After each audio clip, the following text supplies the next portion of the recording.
महाभारती को प्रणाम करता हूँ, सबके गुरु माता पिता को प्रणाम करता हूँ, अपने इस गुरु माता पिता को प्रणाम करता हूँ, बच्चों ढेर सारा लाड प्यार, सभी लोगों को सुबह सुबह की खुशी खुशी भरी राम राम। आज 3 विषयों पर जिन पर बात हमें करनी है वो बहुत महत्वपूर्ण है। उसमें सबसे एक महत्वपूर्ण विषय ये है कि बहुत सारे लोगों को सगाई होने के बाद या विवाह होने के बाद पता चलता है कि उनको धोखा हो गया। ये धोखा क्यों होता है और इसके क्या उपाय हैं, इसमें राहु का क्या रोल होता है, ये हम जानेंगे। साथ ही साथ हम ये भी जानेंगे कि राजा राम ने भरत जी से क्या वो प्रश्न किए थे जिनको सुनने से आप आनंदित हो जाएंगे।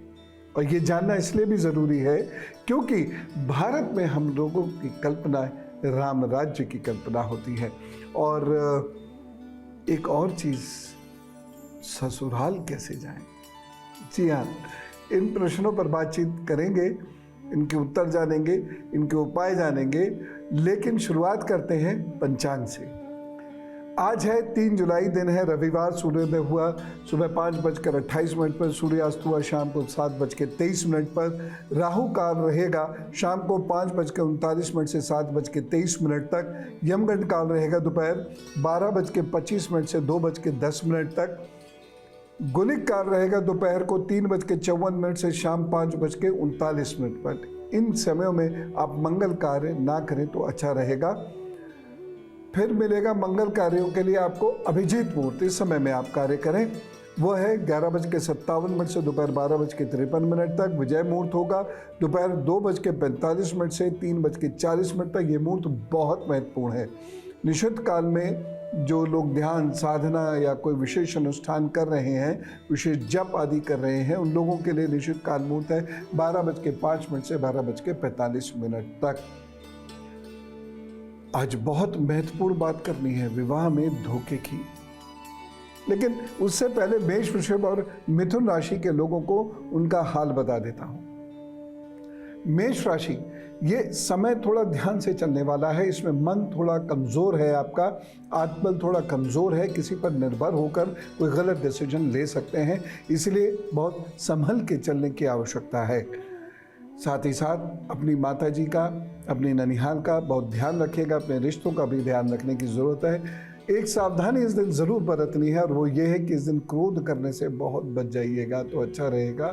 एक छोटा सा उपाय इस दिन अवश्य कर लें और वो है ओम नमः शिवाय। ओम नमः शिवाय का 108 बार जप करें, फिर अपने काम पर जुटें तो वो सब ठीक करेंगे। वृषभ राशि, ये समय आपके लिए अच्छा है, महत्वपूर्ण है। खूब मेहनत से आप काम करिए तो आपको लाभ होते हुए नजर आ रहे हैं। जो कुछ परेशानियां सी चल रही थी वो थोड़ी हद तक कम हो जाएंगी और इस दिन आपका रास्ता खुलेगा, इन्वेस्टमेंट का भी, तरक्की का भी। बस एक सावधानी इस दिन ज़रूर बरतने की ज़रूरत है। अपने मन पर कंट्रोल रखें। उपाय क्या करेंगे? ओम दुम दुर्गाय नमः का जप कीजिए, अपने काम पर जुट जाइए। मिथुन राशि की बात करते हैं। ये समय आपके लिए थोड़ा सा इम्प्रूव कर रहा है, बेहतर हो रहा है और शाम तक आते आते थोड़ा और बेहतर हो जाएगा। लेकिन इस दिन एक सावधानी की ज़रूरत है और वो ये है कि आप कहीं ऐसा किसी का मजाक ना उड़ा बैठें जिससे वो आपसे रुष्ट हो जाए, नाराज़ हो जाए। साथ ही साथ हर चीज़ में कैलकुलेशन मत कीजिएगा और रिश्तों को निभाने की अच्छे से कोशिश कीजिएगा। अपने रिश्तों को दूने की कोशिश इस दिन नहीं कीजिएगा, नहीं तो नुकसान हो जाएगा। उपाय क्या करेंगे? इस दिन को बेहतर बनाने के लिए आप गणपताय नमः का जप करें और अपने काम पर जुट जाएं। स्तुतु हैं ये, इनकी वो डिटेल्स मैं नहीं बता रहा। इनको डर बहुत लगता है और तबीयत भी काफ़ी ख़राब रही थी इनकी। इनको कुछ लोग दिखाई देते हैं जो गालियाँ देते हैं, जिसकी वजह से वीकनेस बहुत है, पढ़ाई डिस्टर्ब हो गई है। कोई लाभ नहीं हुआ। अरे ज़्यादा टेंशन मत लीजिए। एक ग्रे रंग का धागा लीजिए, उसमें चंदन की लकड़ी, जो शुद्ध चंदन होता है ना सफ़ेद वाला, वो इतना सा चंदन लेके या उसका पेंडेंट लेके एक तो वो डाल दीजिए और दूसरा अश्वगंध की जड़ थोड़ी सी वो भी उसमें अच्छे से बांध लीजिए। ठीक है ना? या ऐसा भी कर सकते हैं, अश्वगंधा की जड़ को ग्रे कपड़े में बांधें और चंदन के पेंडेंट को नीले कपड़े में बांधकर गले में धारण कर लें शनिवार के दिन। और उसके बाद मस्ती से अपना कार्य करते रहिए। और आपको अगर कोई दिखे और कुछ उल्टा सीधा कहे तो आप भी उसको डांट देना तुरंत। इसके बाद आपको डरने की कोई ज़रूरत नहीं है। एक उपाय मैं आपको और बताता हूँ कि आप एक बार हनुमान जी को गदा भेंट कीजिए, चाहे वो इतनी सी हो, लेकिन गदा भेंट कीजिए, किसी भी धातु की हो सकती है। और रोज़ाना ओम हं हनुमते नमः का जप करें या हनुमान चालीसा का पाठ करें और महीने में एक बार सुंदरकांड ज़रूर कर लिया कीजिए। कोई रोग वोग नहीं रहेगा और आपकी उन्नति तरक्की भी अवश्य होगी। विषय पर अब बात करते हैं। कभी कभी ऐसा होता है कि काफ़ी लंबे समय से आपका अफेयर चल रहा है, लेकिन बहुत सारी बातें आपको नहीं पता है। ऐसे किस्से आजकल अखबारों में लगभग हर हफ्ते छपते हैं कि कोई और नाम बताया, वेशभूषा भी अलग किस्म की कही, और उसके बाद प्रेम संबंध शुरू हो गया और कुछ समय के बाद आपको जाकर पता चला कि अरे ये तो वो है ही नहीं, इसका तो नाम पता सब गलत है। कभी कभी तो शादी के बाद पता चलता है कि ये क्या हो गया, और इतना भयंकर धोखा होता है कि उसके बाद जिंदगी पुनः पटरी पर नहीं आ पाती। जी हाँ, कभी कभी ऐसा भी होता है, सब ठीक लग रहा है, प्रेम संबंध हो गया। और ऐसा अक्सर अर्बन सिटीज में होता है, जो बड़े सिटीज हैं उसमें अक्सर ऐसा होता है कि बाद में पता चला कि यहाँ तो और ही कुछ पक रहा था, कई लोगों के साथ पक रहा था, पास्ट क्या था ये पता ही नहीं, पूछा भी नहीं, लोग पूछते भी नहीं हैं। बहुत कच्ची बुद्धि से लड़के लड़कियां प्रेम संबंध शुरू कर देते हैं और बाद में पता चलता है पास तो ये था। बड़ा धोखा हो जाता है उसमें। कहीं कहीं तो सगाई होने के बाद, मैंने कई बार लोगों से कहा भी, भाई देखिए यहाँ विवाह ना करें तो अच्छा रहेगा और चीजें यहाँ ठीक नहीं है, लेकिन लोगों की आदत क्या है, स्टेटस पे जाने की। जाइए, सगाई हो गई, अब खुल गई स्टेटस, होती रहो स्टेटस कितनी बड़ी। शादी स्टेटस से होती है कि लड़के से अथवा लड़की से होती है? शादी का आधार क्या होता है? भावना होती है। बाकी चीजें तो बाकी सारी दुनिया में हो सकती है, लेकिन भावनाएं तो इसी रिश्ते में होंगी ना। और उससे स्टेटस का क्या मतलब?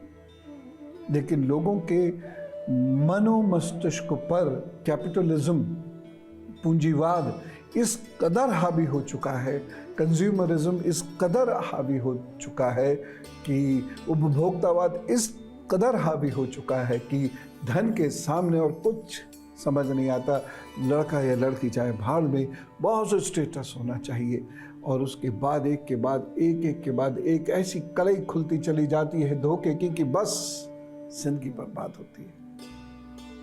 सगाई के बाद फिर भी संभलने के बहुत मौके हैं। विवाह के बाद क्या, ठीक है आप कोर्ट चले जाइए, आप तलाक ले लीजिए, कुछ भी कर लीजिए, जिंदगी तो खराब हो गई ना। संभलने में कई वर्ष लग जाएंगे। इसीलिए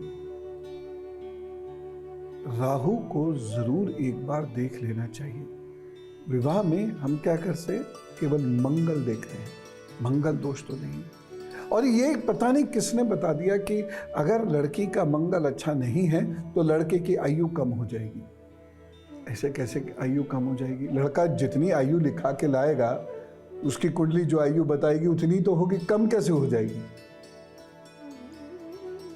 जब उसका प्रबल मार्केश होगा तभी तो वो मरेगा। शादी चाहे किसी से भी हुई हो, लड़ाई झगड़ा ये सब चीजें हैं, लेकिन आयु कम कैसे हो जाएगी?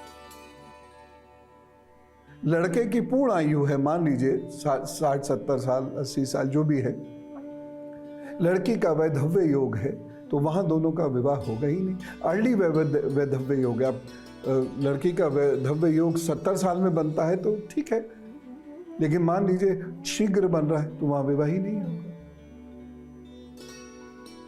या बहुत सारे लड़कों के जब मंगल दोष होता है तो भी बातें बहुत सारी की जाती हैं, लेकिन एक बात मेरी ये समझ में नहीं आती है कि धोखा जब मंगल दे रहा है तो ये लड़के को भी देगा तो लड़की को भी देगा, हमेशा लड़की को ही उसका दोष क्यों ठहराया दिया जाता है। खैर, मंगल और राहु, और उसमें भी विशेष रूप से राहु जब आपके कुंडली में इस प्रकार से बैठा हो कि ये धोखा देगा, तो उसके बाद आपको बहुत सारी परेशानियों का सामना करना पड़ेगा, लेकिन आप बच सकते हैं। मैं उपाय अभी बता दूंगा। फिलहाल मैं आपको बता रहा हूं कर्क, सिंह और कन्या राशि का हाल। कर्क राशि, यह दिन आपके लिए थोड़ा सा कमजोर सा है। एक तो अपने स्वास्थ्य का ध्यान रखिएगा, मन थोड़ा उलझा फंसा हुआ सा रहेगा, लेकिन शाम तक आते आते चीज़ें बेहतर हो जाएंगी, दुरुस्त हो जाएंगी, आत्मबल आ जाएगा। इस दिन बस एक सावधानी रखिएगा, अपने रिश्तों का ध्यान रखिएगा, अपने स्वास्थ्य का ध्यान रखिएगा, और उपाय के तौर पर इस दिन नीले कपड़े मत पहनिएगा और ओम रुद्राय नमः का जप अवश्य कर लीजिएगा। देखिएगा दिन आसानी से कटेगा और आप खूब आनंद उठाएंगे। सिंह राशि की बात करते हैं। सिंह राशि के लोग जो है इस दिन जरा तेजी से आगे बढ़ें, मेहनत करें, बस इतना ध्यान जरूर रखें कि ईगोस की वजह से संबंध खराब ना कर लें। सावधानी उन्हें विशेष रूप से रखनी है जो सामाजिक कार्य कर रहे हैं, सरकारी नौकरियों में है या राजनीतिक कार्य कर रहे हैं। उन लोगों को अपनी प्रतिष्ठा के प्रति विशेष रूप से सचेत होने की आवश्यकता है। उपाय क्या करेंगे? इस दिन को बेहतर बनाने के लिए ओम घृणी सूर्याय नमः का 108 बार अभी जप कीजिए। शांति से बैठ के फिर काम पर जुटिए, वो ठीक करें। कन्या राशि, ये वक्त आपके लिए अच्छा है, खूब मेहनत करें, आगे बढ़ें, लेकिन थोड़ा सा संघर्ष करना पड़ सकता है। अपनी कीमती चीजों की देखभाल भी जरूर करिएगा और एक सावधानी जरूर बरतिएगा कि अब कोई रोग ना उभर आए। कभी कभी ऐसा होता है, रोग शरीर के अंदर रहता है, दवाई खाली दब गया, लेकिन कहीं कोई परहेज में गड़बड़ हुई या कुछ ऐसा हुआ तो वो फिर उखड़ आता है। उसका ध्यान रखिएगा और उपाय कीजिएगा। और उपाय क्या करना है आपको? मूंग की दाल का दान इस दिन जरूर कर देना है। बस इतना सा कार्य कीजिए, अपने इष्ट को याद कीजिए और काम पर जुट जाइए। प्रतीक मौर्य जी का प्रश्न है, ये जानना चाहते हैं बेटे के स्वास्थ्य और बिजनेस के बारे में। बिजनेस में स्थायित्व कब मिलेगा? अगले वर्ष जून से योग बनने शुरू होते हैं, उसके बाद आप उम्मीद कर सकते हैं कि स्थायित्व मिलेगा, कुछ नया सीखेंगे, कुछ अच्छा करेंगे ये, लेकिन 2023 से। स्वास्थ्य बाय एंड लार्ज ठीक है, बस थोड़े लिवर का और आंतों का इन्हें ख्याल रखने की ज़रूरत है। और बिजनेस में 2003 में ये कुछ नया जो सीखेंगे, उस 2023 में जो नया ये सीखेंगे उसी के आधार पर इनका बिजनेस फलेगा फूलेगा। उपाय क्या करेंगे? ये सारी बातें तो हमने देख ली, जान ली, और ये भी मैंने आपको बताया कि मंगल दोष के साथ साथ ये राहु दोष जरूर दिखवाइए, इसे इग्नोर मत कीजिए। और बहुत सारे लोग, मैं क्षमा चाहते हुए ये बात कह रहा हूँ कि ऐसी मूर्खता मत कीजिए कि आप सॉफ्टवेयर पे जाकर कुंडली मिला लें, क्योंकि ये सारे जो दोष हैं ये वहां पता नहीं लगेंगे। संतान होगी या नहीं होगी ये दोष वहां जाके पता नहीं लगेगा। संतुष्टि एक दूसरे से होगी नहीं होगी ये वहां पता नहीं लगेगा। कौन किसको कहां धोखा दे जाएगा ये वहां नहीं पता लगेगा। उस लड़के का या लड़की का पास्ट क्या है, पास्ट क्या प्रेजेंट में आ रहा है, या पास्ट रह गया, पास्ट रह गया तो भूल जाइए सब चीज़ों को। लेकिन पास्ट प्रेजेंट में अगर आ रहा है तो फ्यूचर खराब हो सकता है, ये वहां पता नहीं लगेगा। इसलिए राहु को अच्छे से दिखवाना सीखिए। कहिए जब भी आप कुंडली मिलवाएं कि राहु को जरूर देखिएगा, क्योंकि धोखा वहीं से होगा। उपाय क्या करना है? ऐसे लोगों को जिनका राहु कहीं भी सप्तम या सप्तमेश को प्रभावित करता हो, उनकी फर्स्ट फिंगर में, चाहे लड़का हो या लड़की, बृहस्पतिवार के दिन सोना अथवा पीतल जरूर धारण करवा दीजिए। दूसरा काम, एक कटोरी में थोड़े से चावल और उसमें हल्दी डाल के वो हमेशा अपने पास रखें। छोटी सी भी डिब्बी भी चल जाएगी, इतनी सी डिब्बी भी चल जाएगी, वो हमेशा अपने पास रखें और हल्दी का तिलक लगाया करें। सिरहाने ऐसे लोगों के शहद अवश्य रहना चाहिए। और उपाय बता रहा हूं, लिखिए, और सारे करें, जरूरी नहीं है, बस 2-3 भी अगर आप कर लेंगे तो चीजें ठीक हो जाएंगी। और लिखिए,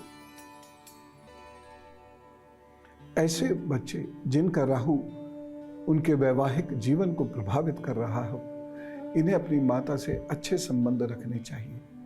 माता को प्रसन्न रखने का प्रयत्न करना होगा खुद ही, क्योंकि अगर माता उनसे प्रसन्न है, ऐसे तो माता सब बच्चों से प्रसन्न ही रहती है, लेकिन फिर भी अगर वो बहुत प्रसन्न है, ऐसा समझ लीजिए बहुत प्रसन्न है, तो आपके जीवन के दुख कष्ट जो राहु की वजह से होंगे वह बहुत हद तक खत्म हो जाएंगे। और कुछ मैं उपाय आपको बता देता हूं अभी, लेकिन तुला, वृश्चिक और धनु राशि का हाल बताने के बाद। तुला राशि, यह दिन स्वास्थ्य की दृष्टि से बहुत अच्छा नहीं है। अपने पेट का, जननांगों का बहुत ज़्यादा ख्याल रखने की ज़रूरत है। अपनी टॉयलेट का, इन्फेक्शन का भी थोड़ा सा ध्यान रखेंगे तो अच्छा रहेगा। किसी अनजान जगह टॉयलेट करने से बचिएगा इस दिन। एक सावधानी ज़रूर बरतनी है। अपने घर गृहस्थी का इस दिन बहुत ख्याल रखें। उपाय क्या करेंगे? इस दिन को बेहतर बनाने के लिए आप चावल का दान ज़रूर करें। वृश्चिक राशि, ये समय अच्छा है। शत्रु आपका अहित नहीं कर पाएंगे, यद्यपि प्रयत्न करेंगे लेकिन अहित नहीं कर पाएंगे। इसलिए आप बड़ी बिंदास तरीके से, बिंदास गति से आगे बढ़ने की कोशिश कीजिए और रुके हुए कार्यों को इस दिन पूरा करने का संकल्प लेकर बहुत मेहनत करते हुए पूरे कर लीजिए।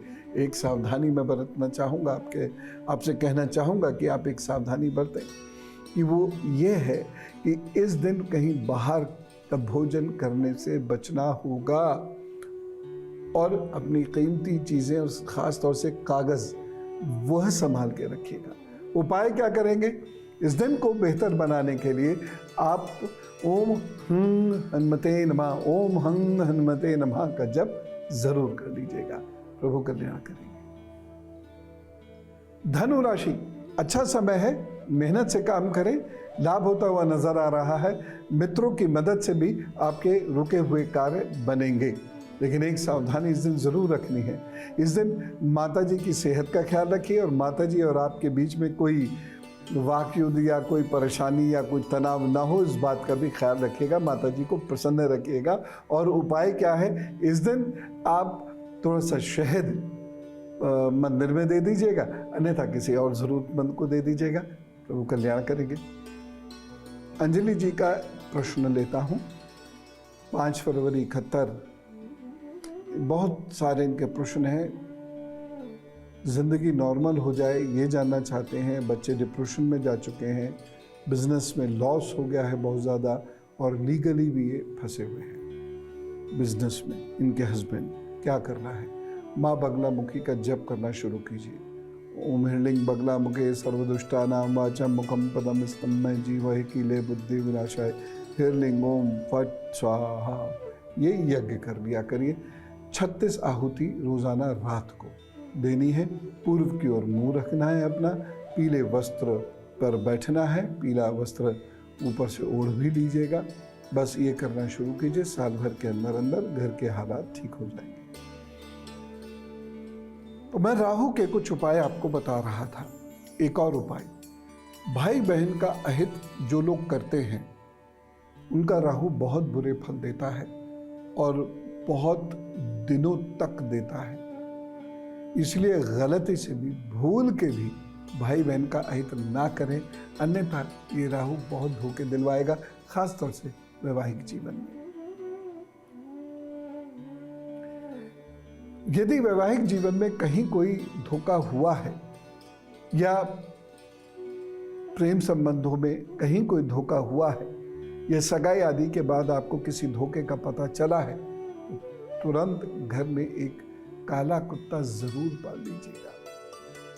और अगर कोई समस्या विशेष है, नहीं पाल सकते, तो किसी काले कुत्ते को आप जो सड़क पर रहते हैं उन काले कुत्ते को आप भोजन पानी जरूर प्रतिदिन दें, और वो भी बड़े प्यार के साथ।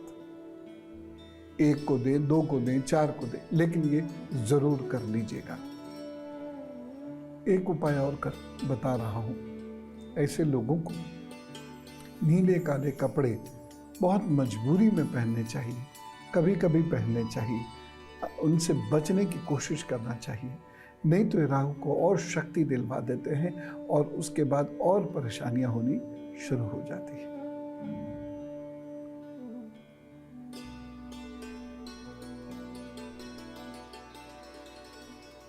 ऐसे लोगों को जिनका राहु परेशान कर रहा है और रिश्तों में धोखा दिलवाएगा ऐसा लग रहा है, इन्हें चांदी का बर्तन लेना चाहिए, छोटा बड़ा जैसा भी हो, उसमें जल भरना चाहिए प्रतिदिन, और उसमें चांदी का सिक्का डालकर सिरहाने रखकर सोना चाहिए। सुबह को उस जल को किसी गमले में विसर्जित कर दें और फिर रात को जब सोने जाएं तो ऐसा करें और जीवन पर्यंत करें। इससे ये धोखा बचेगा, राहु ठीक परिणाम देना शुरू करेगा। ऐसे लोग शनिवार को बादाम का दान अवश्य कर दें, और अगर ये संभव नहीं है तो 5 बादाम बहते हुए जल में प्रवाहित कर दें। प्रभु की कृपा से चीजें ठीक हो जाएंगी, लेकिन ये उपाय करना जरूर है। अभी एक अचूक उपाय और बताता हूँ। ये सब जैसे अचूक उपाय बताए हैं ये भी सुन लीजिएगा और अपने प्रयोग में लाइएगा। इस उपाय का उपयोग कीजिएगा, आपको लाभ होगा। फिलहाल मैं आपको मकर, कुंभ और मीन राशि का हाल बताता हूँ। मकर राशि, यह दिन आपके लिए अच्छा है, बेहतर है। खास तौर से दोपहर तक का समय बहुत अच्छा है, इसलिए जम के काम कीजिएगा। परंतु एक सावधानी बरतनी है, और वो ये बरतनी है कि आपको इस दिन अपने कागज और कीमती चीजें बचा के रखनी है, और साथ ही साथ यदि आपको कोई टॉयलेट रिलेटेड प्रॉब्लम हो तो तुरंत चिकित्सकीय सलाह ले लेनी है। उपाय क्या करेंगे? इस दिन को बेहतर बनाने के लिए दूध और चावल का और चीनी का दान कर दें, या खीर बना के दान कर दें, जैसा ठीक लगे, जैसी सुविधा हो। प्रभु जी कल्याण करेंगे। कुंभ राशि की बात करते हैं। यह दिन आपके लिए अच्छा है। इस दिन में आपके द्वारा लिए गए निर्णय तो जरूर अच्छे से तो नहीं होंगे, लेकिन भाग्य पक्ष चूंकि ठीक है, इसलिए आपको किसी की मदद से लाभ होगा। खूब जम के पढ़ाई करना बच्चों, इस दिन की गई पढ़ाई का बहुत लाभ मिलने वाला है। तो एक उपाय करें और अपने दिन को एंजॉय करें। ओम ब्रह्म बृहस्पताय नमः, यह आप जप करिए 108 बार और अपने काम पर जुटिए, तो उस दिन करेंगे। मीन राशि की बात करते हैं। मीन राशि के लोगों के लिए थोड़ा सावधानी से चलने वाला समय है। धन की कमी हो सकती है, और साथ ही साथ आपकी वाणी के दुरुपयोग से आपके मित्र भी शत्रु में बदल सकते हैं और आपको नुकसान पहुंचा सकते हैं। प्रतिष्ठा की दृष्टि से यह दिन थोड़ा सा कमजोर है, इसीलिए एक सावधानी रखिएगा और एक उपाय कर लीजिएगा। सावधानी क्या है? इस दिन बहुत सोच समझकर बातचीत करें, और साथ ही साथ भावावेश में किसी से कुछ कमिट मत कर दीजिएगा। और उपाय क्या है? पीले रंग का धागा या पीले रंग का तिलक मस्तक पर धारण करें पूरे दिन, और अपने काम पर जुटे रहें, तो वो ठीक करेंगे। ऐश्वर्या मिश्र जी का प्रश्न है अपने माता जी के लिए। ये माता जी इनकी बहुत परेशान है, क्या करें? देखिए, पहली बात तो ये है, माता जी को बोलिए कि रोज़ सुबह ये पेड़ों में जल दिया करें। दूसरा काम इनको ये करना है कि शनिवार की शाम को पीपल के वृक्ष के नीचे दीपक प्रज्वलित अवश्य कर दिया करें। ठीक है? काले कपड़े पहनने से इनको बचना होगा। और साथ ही साथ एक कार्य ये कि जब ये सोने जाएं तो नमः शिवाय का जप अवश्य कर लें, फिर सोएं। धीरे धीरे आप देखेंगे कि परेशानियां ठीक होंगी, लेकिन स्वास्थ्य संबंधी बहुत सारी परेशानियां मुझे दिख रही हैं, तो चिकित्सा सलाह आप जरूर ले लीजिएगा। इससे पहले कि मैं आपको एक जबरदस्त अचूक उपाय बताऊं, मैं उनकी बात कर लेता हूं जिनका है आज जन्मदिन। तो जिनका भी जन्मदिन है, उन्हें जन्मदिन की बहुत सारी शुभकामनाएं, बहुत बहुत शुभेच्छा। और सुनिए अपने आगे आने वाले 12 महीनों का हाल। आपके आगे आने वाले 12 महीने अच्छे तो हैं, तरक्की तो दे ही रहे हैं, खूब घुमाएंगे फिराएंगे, और जिन लोगों को विदेश जाना है वो विदेश भी जा सकते हैं, परंतु 2 मामलों में बहुत सावधानी बरतनी होगी। और वो एक ये है कि अपनी सेहत का आपको ख्याल रखना होगा, और दूसरी सावधानी ये है कि अपने रिश्तों का आप बहुत ध्यान रखिएगा, नहीं तो कोई भावनात्मक परेशानी हो सकती है। लेकिन अगर आपको पढ़ना है, घूमना है, विदेश जाने का प्रयास करना है, उसके लिए ये उपयुक्त समय है। ये 12 महीने आपके लिए मददगार सिद्ध होंगे। कॉम्पिटिटिव एग्जाम्स की जो तैयारी कर रहे हैं, अगर वो इमोशंस में ना फंसे तो ये 12 महीने उनके लिए अत्यंत विशेष हैं और सफलता दिलाने वाले सिद्ध हो सकते हैं। उपाय क्या करेंगे? रोज़ाना ओम ब्रह्म बृहस्पताय नमः का आप जप जरूर किया कीजिएगा, और उसके साथ ही साथ आप सब लोगों को दूध या दूध से बनी हुई चीज़ें अपने हाथ से घर में दिया कीजिएगा। और यदि आप अकेले रहते हैं तो मित्रों के साथ ऐसा कर सकते हैं। आप ऑफिस में काम करते तो वहाँ ऐसा कर लीजिएगा, लाभ होगा, ज़रूर लाभ होगा। दूध और दूध से बनी हुई चीज़ें खिलाइएगा। पूरे 12 महीने करना है, ये ध्यान रखें। जन्मदिन शुभेच्छा। और अब धर्मशास्त्र, एक बहुत लंबा संवाद है श्री राम जी का और श्री भरत जी का। उसमें से मैंने 7 प्रश्न आपको बताने के लिए चुने, बाकी फिर कभी बताऊंगा। जब ये 7 प्रश्न आप सुनेंगे ना तो समझ में आएगा कि राम राज्य क्या, श्री राम जी की बुद्धि कहां तक चलती थी, कितने दूरदृष्टा हुए थे, और कितना उनका भरत जी के प्रति लगाव भी था और विश्वास भी था कि उन्होंने वो प्रश्न पूछे और उनको यह आश्वासन भी मिल गया कि भरत जी उनका राज उन्हीं की तरह से, या उनके पिता दशरथ की तरह से, या पृथु दिलीप आदि की वजह से की तरह से वह चलाएंगे। देखिए, जो महान लोग होते हैं उनकी बातचीत का, उनकी सोच का स्तर अलग होता है, उनकी भाषा और उसका तरीका ही अलग होता है। तो श्री राम जी प्रश्न पूछ रहे हैं बस, और भरत जी सचेत होते चले जा रहे हैं, और इसकी वजह से अयोध्या और मजबूती के साथ उभर रहा है और बली होगा। पहला प्रश्न क्या था? इक्ष्वाकु कुल के गुरु वशिष्ठ जी की पूजा करते हो या नहीं? भारत में गुरुओं का एक बहुत बड़ा स्थान रहा है, और गुरु पूजा का एक बहुत बड़ा स्थान रहा है, विशेष स्थान रहा है, और ये पूजा प्रतिदिन होती है। तो यही वो पूछ रहे हैं, गुरु वशिष्ठ की पूजा हो रही है कि नहीं हो रही, या आपने अपने गुरु को नकार दिया है या इग्नोर मार दिया है? ये नहीं कर सकता कोई भी धार्मिक या आध्यात्मिक व्यक्ति, इसलिए श्री राम जी ये पूछते हैं। प्रश्न नंबर 2, तीनों माताएं आपसे प्रसन्न हैं कि प्रसन्न नहीं हैं?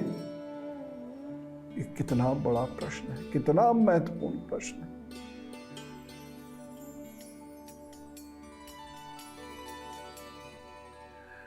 अगर मां प्रसन्न है ना, तो आपका भाग्य कुंडली में चाहे 25% ताकत का ही क्यों ना हो, लेकिन असल जिंदगी में 75% शक्ति प्राप्त करता हुआ आपको सौभाग्यवान बना देगा।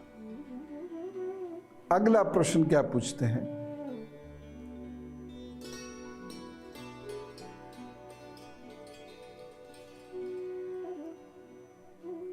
आपने उन पुरोहितों का आदर सत्कार किया है या करते हैं ना? कौन से पुरोहित जो किसी में दोष नहीं देखते तथा जन कल्याण का नियमित कार्य करते रहते हैं, उन पुरोहितों का सत्कार आप करते हैं कि नहीं करते? वो पूछ रहे हैं, और उनका पूछने का अर्थ ही ये है, भाव ही ये है जो भरत समझ रहे हैं कि ये जो पूछ रहे हैं मतलब आदेश है मेरे लिए। अगला प्रश्न, क्या आप देवताओं की, पितरों की, भाइयों की, गुरुजनों की, पिता, समाज, बुजुर्ग लोगों की, वृद्धों की और ब्राह्मणों की, ब्राह्मण से मतलब यहाँ विद्वान से है, इनकी आप इज्जत करते हैं या नहीं करते, इनके कार्य करते हैं कि नहीं करते हैं, इनकी प्रशंसा करते हैं कि नहीं करते हैं, इनके कृपा पात्र आप हैं या नहीं है। यह प्रश्न है, कितना महत्वपूर्ण प्रश्न है, इसीलिए तो वह राम राज्य बना। अगला प्रश्न क्या है, आप सुधन्वा का सम्मान करते हैं कि नहीं करते। अब ये सुधन्वा कौन है? ये बहुत बड़े विद्वान हैं जिनसे श्री राम जी, श्री दशरथ जी सलाह लेते थे। किस पर? एक अर्थशास्त्र पर और दूसरा जो राजशास्त्र है या राजनीतिक विज्ञान है उस पर।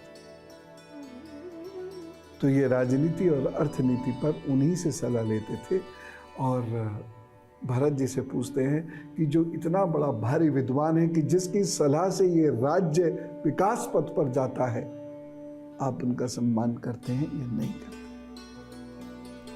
तो इस प्रकार से 7 प्रश्न, और भी बहुत लंबी फहरिस्त है, धीरे धीरे आपको बताता चला जाऊंगा, लेकिन इन प्रश्नों को जरा सुनिए और समझ जाइए कि श्री राम की जो अयोध्या है वह कितना बड़ा एक राज्य रहा है और श्री राम जी का मस्तिष्क कितना दूर तक जा रहा है और किस तरीके से वो भरत जी को निर्देशित कर रहे हैं, अच्छा काम करो।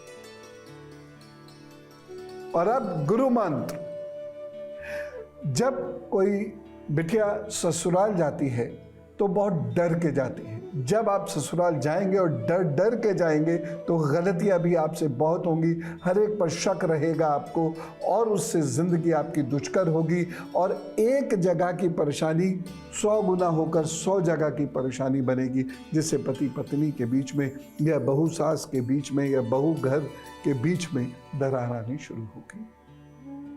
बिटिया को अपने हमेशा ये सलाह दें कि जब वो ससुराल जाए तो कोई धार्मिक पुस्तक अवश्य लेके जाए, चांदी का सिक्का, चावल और हल्दी ये एक डिब्बी में अवश्य लेके जाए।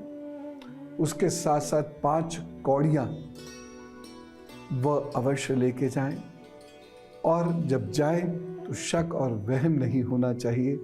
थोड़ा सा डर रहता ही है, लेकिन ये सोच के जाना चाहिए कि हमें अपनी गृहस्थी अच्छे से रखनी है, अच्छे से बढ़ाना है उसको और साथ ही साथ उसके अंदर धैर्य भी हो।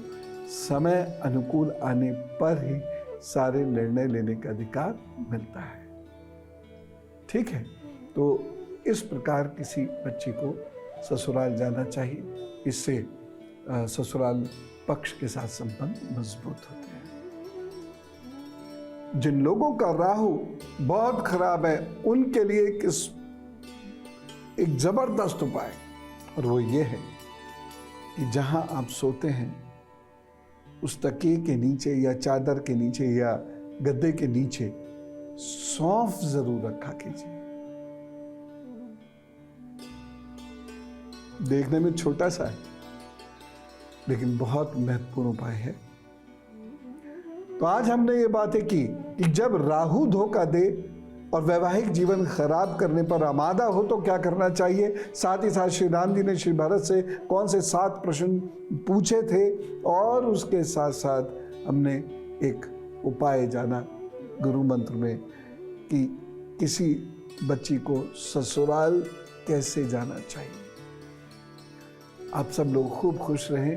मैं माँ के चरणों में आप सभी लोगों की खुशी की, शांति की, इस देश समाज की खुशी और शांति की प्रार्थना करता हूँ और निवेदन करता हूँ आपसे कि बोलिए राम राम, नमस्कार, भारत माता की जय।